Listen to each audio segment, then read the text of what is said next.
Nakakasama lamang ang dry steering kung ito ay gagawin mo ng madalas kahit hindi naman kailangan. For example, lalabas ka sa kalsada mula sa pagkaka-parallel park at maluwag naman pero nagda-dry steer ka pa din. Sa mga ganitong pagkakataon, nakakasama ang dry steering dahil wala ka namang nag-gain na benefit while doing it. Pero let's say masikip ang parking. Makakatulong ang dry steering upang makalabas ka sa parking ng mas maayos. At isa pa, and I think this is important to mention, na yes, may wear and tear na dala ang dry steering sa mga particular na parts ng ating sasakyan, like sa unahang gulong at suspension components, pero minimal lamang ito at di ganun kalala kagaya ng sinasabi ng iba. May dalawang klase ng pag-dry steer.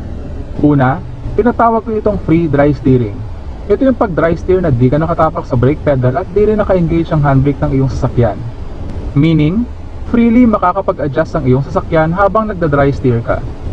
Pangalawa, ito naman yung tinatawag kong restricted dry steering, na kung saan ay nakatapak ka sa brake pedal habang nagda-dry steer or naka-engage ang iyong handbrake.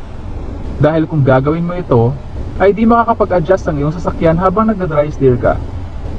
At ito yung klase ng pagda-dry steer na talagang nakakasama sa sasakyan kasi pinipigilan mo ang iyong sasakyan na makapag-adjust ng tama. Ngayon, baka lang may magtanong, paano gagawin ang free dry steering sa uphill at downhill?